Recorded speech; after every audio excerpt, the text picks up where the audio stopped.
Assalamualaikum warahmatullahi wabarakatuh.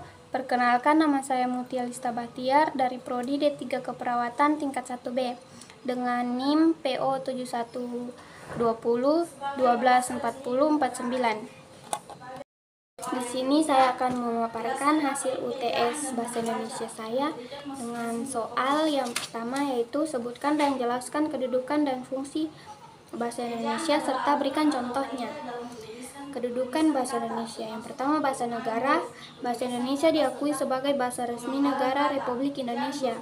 Hal ini diatur dalam Undang-Undang Dasar 1945 Pasal 36A yang menyatakan bahwa bahasa negara adalah bahasa Indonesia. Yang kedua, bahasa pemersatu. Bahasa Indonesia berfungsi sebagai alat komunikasi utama di antara berbagai suku dan bahasa daerah dengan lebih dari 700 bahasa daerah. Bahasa Indonesia menjadi penghubung yang mempersatukan masyarakat Indonesia yang beragam.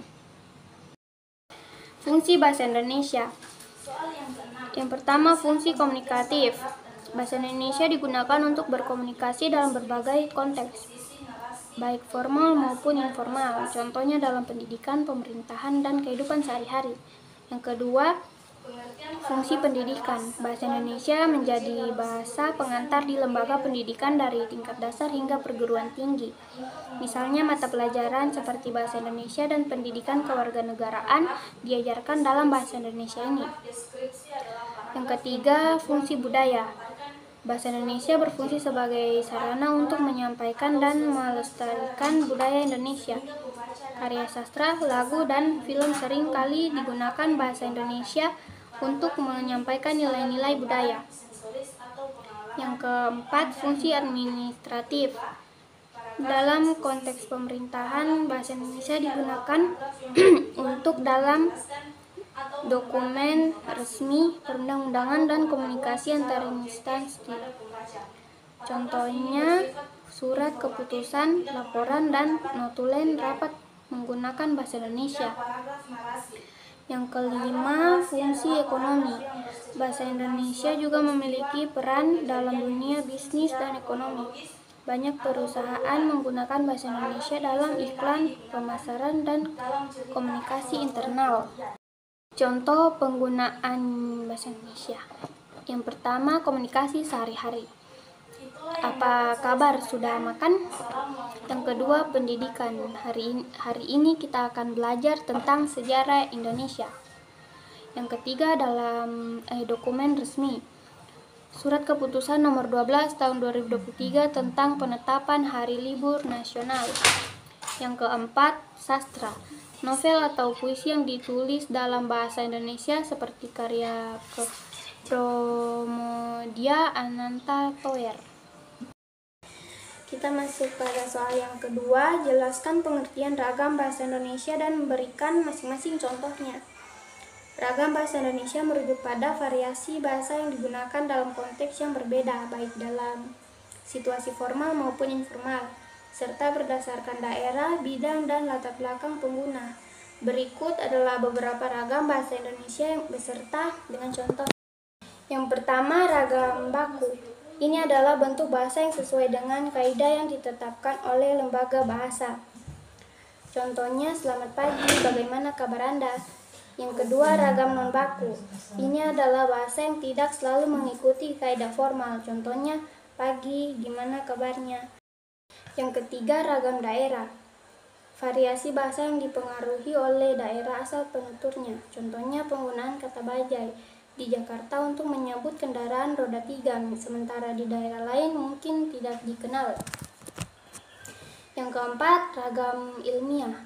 Bahasa yang digunakan dalam konteks akademis atau ilmiah. Contohnya, penelitian ini menunjukkan adanya hubungan signifikan antar variabel X dan Y. Yang kelima, ragam populer. Bahasa yang digunakan dalam percakapan sehari-hari dan seringkali mengandung istilah gaul. Contohnya, cekidot bro, artinya mari kita lihat teman. Yang keenam, ragam resmi. Bahasa yang digunakan dalam situasi formal seperti biodata atau surat resmi. Contohnya, dengan hormat, kami mengundang Anda untuk hadir dalam acara tersebut. Kita masuk soal yang ketiga, yaitu jelaskan apa itu ejaan dan tanda baca dan berikan masing-masing contohnya. Ejaan adalah aturan atau sistem penulisan yang mengatur cara penulisan kata-kata dalam suatu bahasa. Ejaan bertujuan untuk memastikan konsistensi dan kejelasan dalam komunikasi tulisan. Contoh ejaan dalam bahasa Indonesia adalah kata cinta ditulis dengan huruf C dan tidak dengan huruf S. Cinta.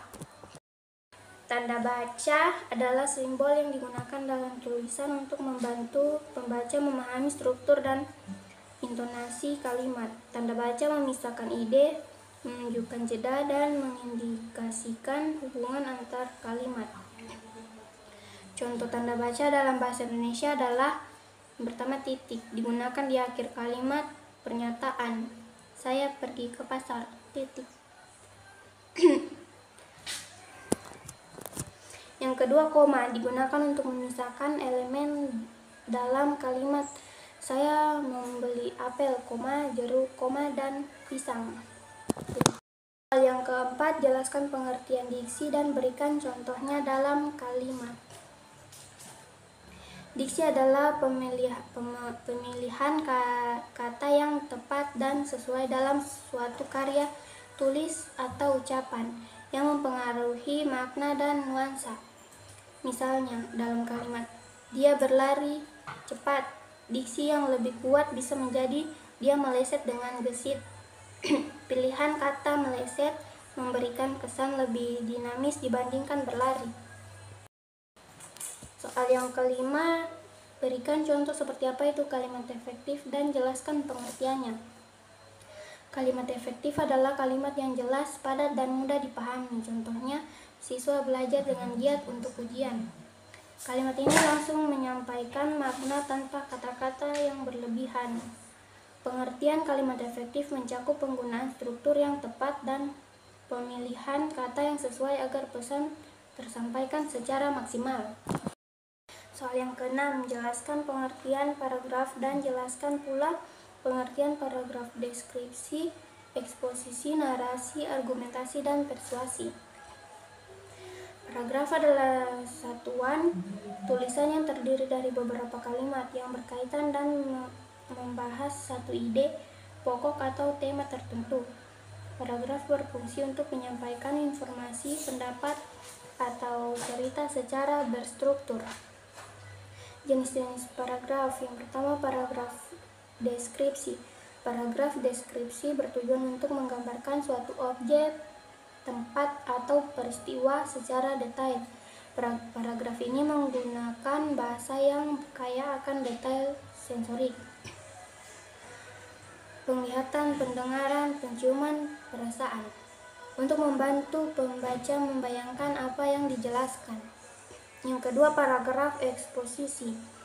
Paragraf eksposisi bertujuan untuk menjelaskan atau menginformasikan suatu topik secara objektif.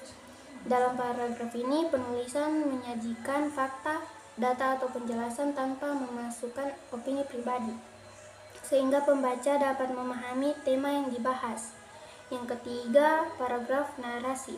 Paragraf narasi berfungsi untuk menceritakan sebuah kisah atau peristiwa.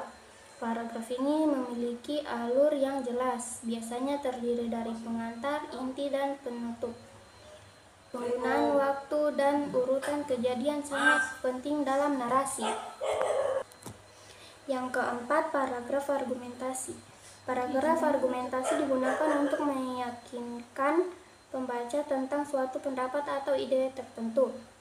Penulis menyajikan argumen yang didukung oleh fakta, data, atau alasan logis, serta seringkali mencakup kontra argumen untuk memperkuat posisi yang diambil. Yang kelima, paragraf persuasi.